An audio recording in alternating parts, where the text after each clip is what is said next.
em Atos dos Apóstolos 15, fala um pouco sobre diferenças, sobre divisões,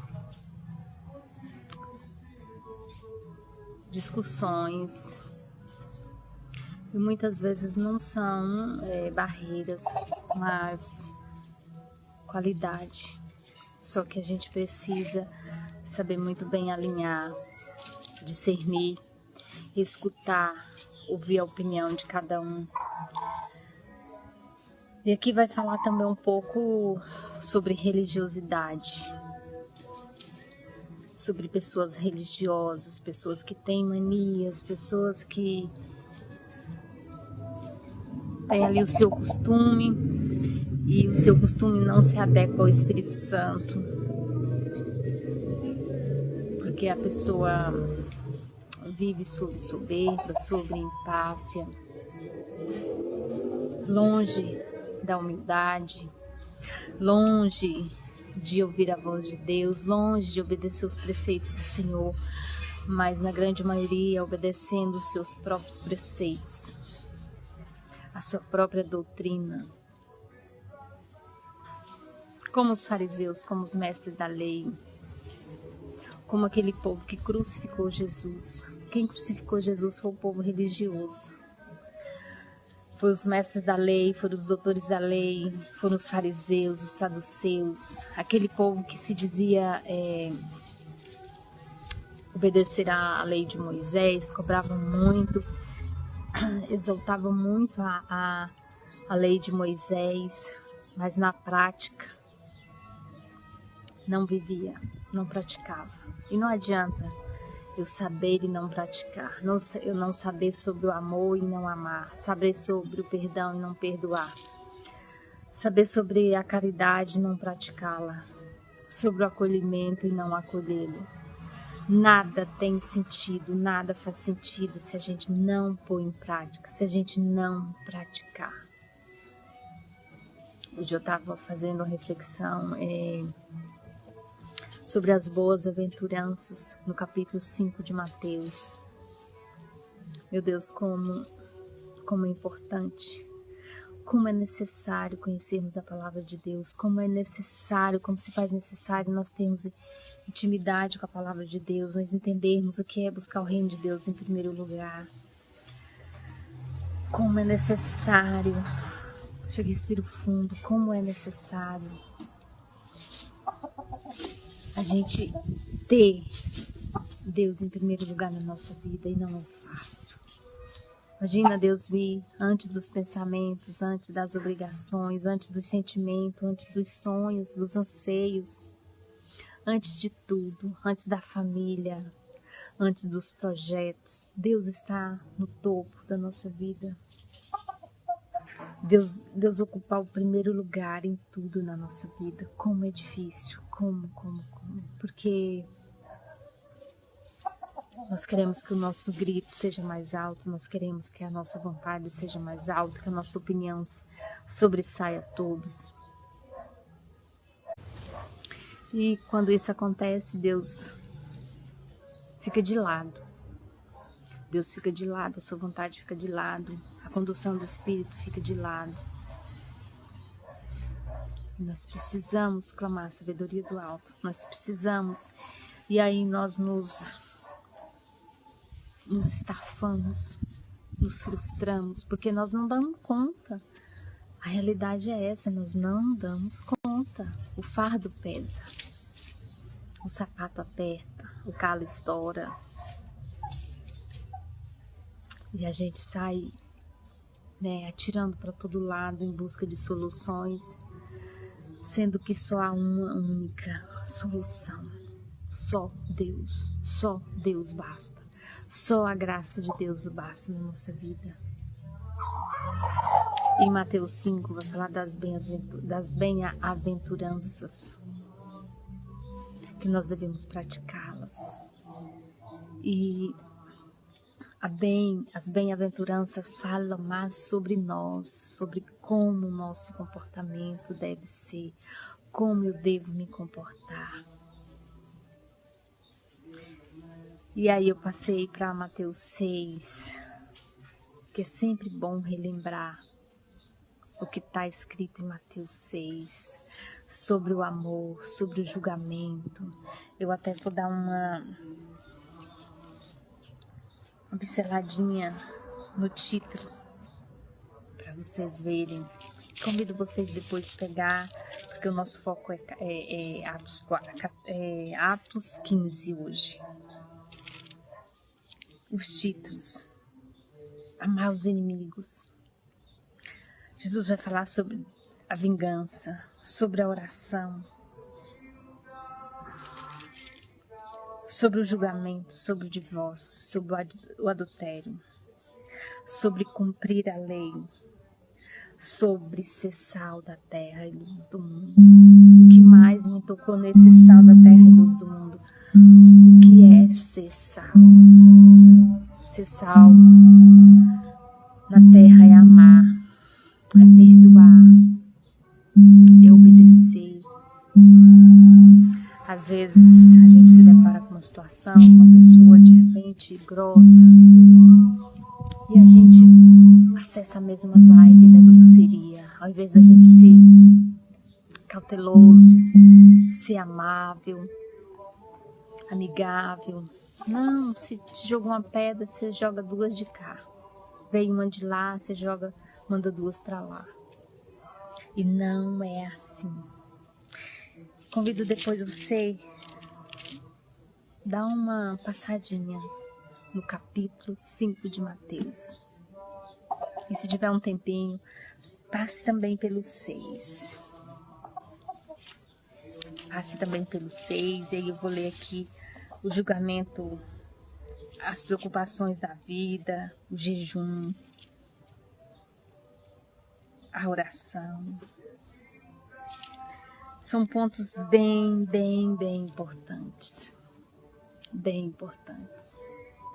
Porque a gente não entende a nossa vida, não entende o nosso chamado, simplesmente pelo fato da gente não conhecer, não ter intimidade com a palavra de Deus. Não ter intimidade com a palavra de Deus.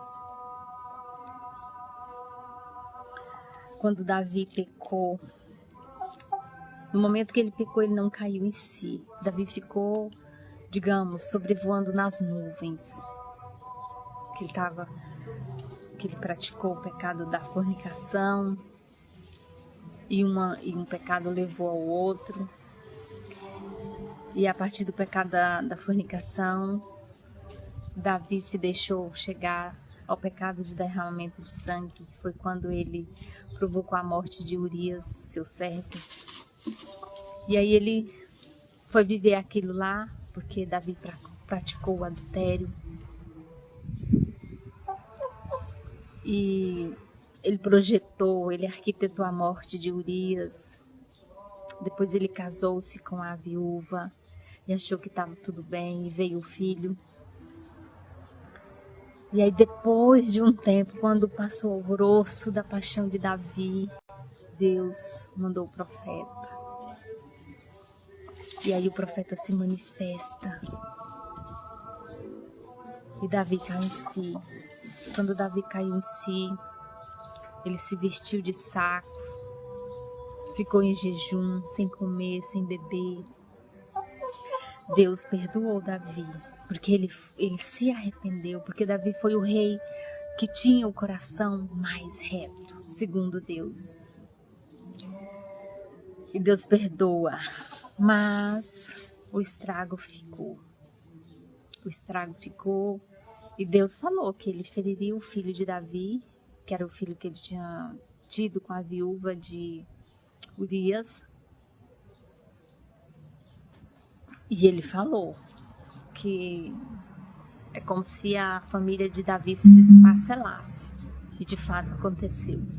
Depois eu convido você a conhecer a história de Davi, se você não conhece. E aí Davi depois ele escreveu o Salmo 51. E ali Davi externava seu coração. E ele vai falar da pureza de coração. E o que é a pureza de coração? É ter dentro do coração a certeza do que é a vontade de Deus e do que é a minha sinceridade para com Deus. Isso é ter um coração sincero, um coração reto na presença de Deus. É a gente ser sincero.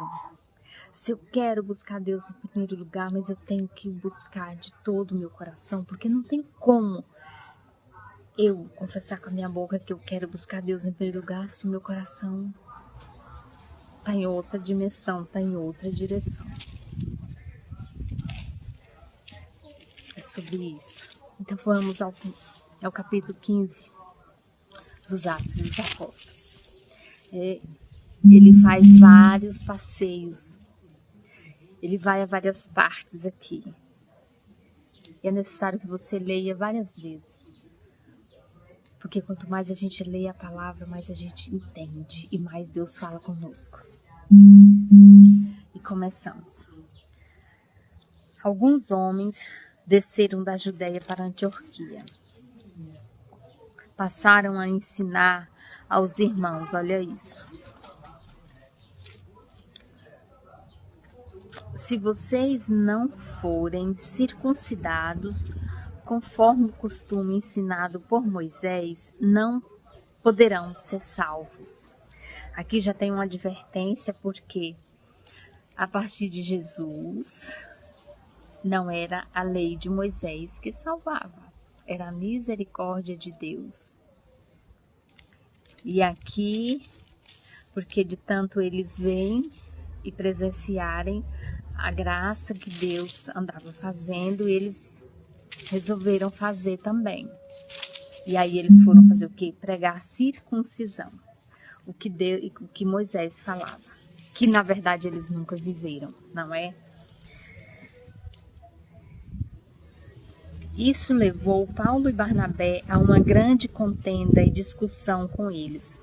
Assim, Paulo e Barnabé foram designados junto com outros para irem a Jerusalém tratar dessa questão com os apóstolos e com os presbíteros.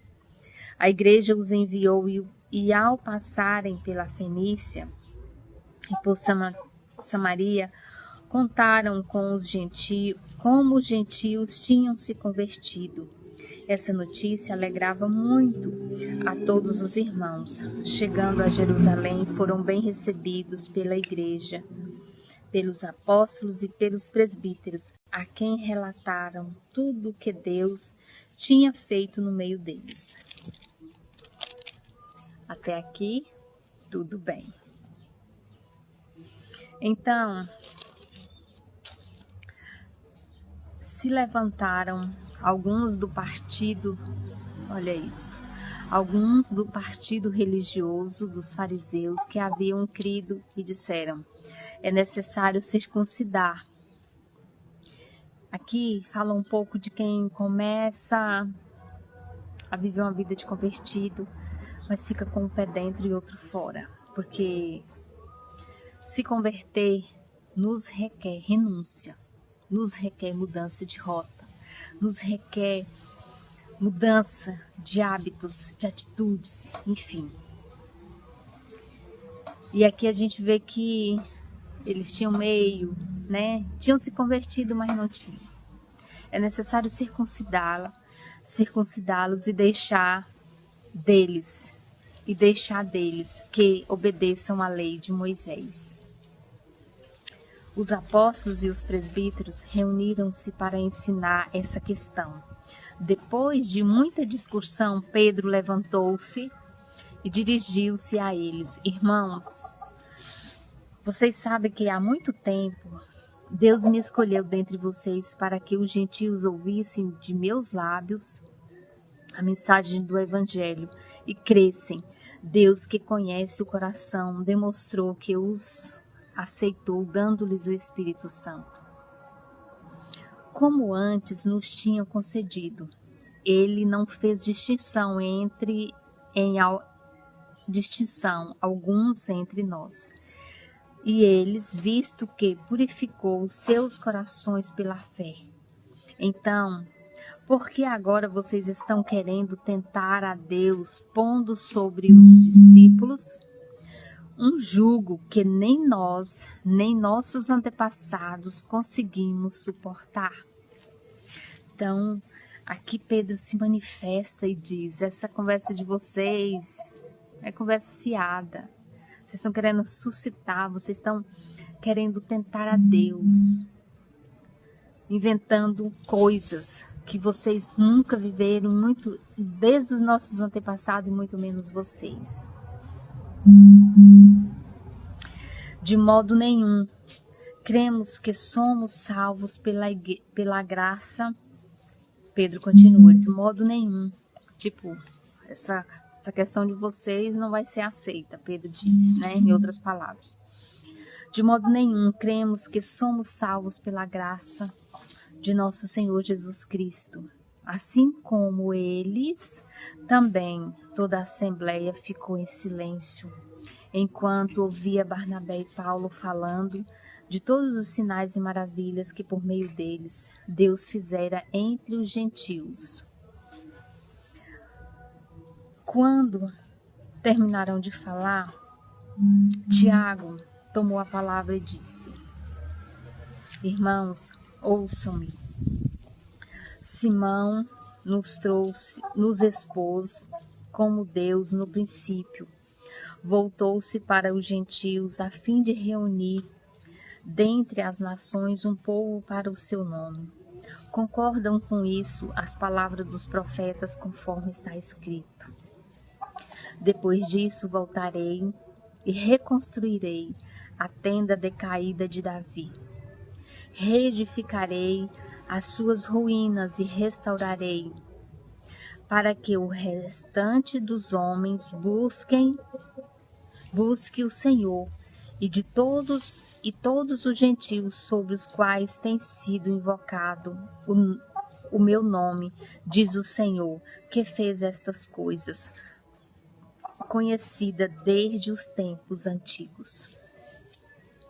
Portanto, julgo que não devemos pôr dificuldade aos gentios, já que eles estão aceitando, não vamos inventar mania, vamos fazer o que Jesus mandou, vamos fazer a vontade de Deus. Tiago enfatizou o que Pedro já tinha dito. Ao contrário, devemos escrever a eles dizendo-lhes que se abstenha da comida contaminada pelos ídolos, da imoralidade sexual, da carne de animais estrangulados e do sangue. Pois desde os tempos antigos Moisés é pregado em todas as cidades, sendo lido nas sinagogas todos os sábados. Ou seja, Tiago fez um lembrete do que desde os tempos de Moisés ele vinha dizendo. Mas aquele povo que usava a lei de Moisés como estandarte, como para passar na cara dos outros, eles só usavam para jogar na cara dos outros, mas eles mesmos não viviam. E aí, Tiago diz assim, desde o tempo de Moisés, vinha sendo dito, abandone as impurezas, abandone o pecado, e aqui ele cita alguns. Sacrifícios oferecidos a ídolos, imoralidade sexual,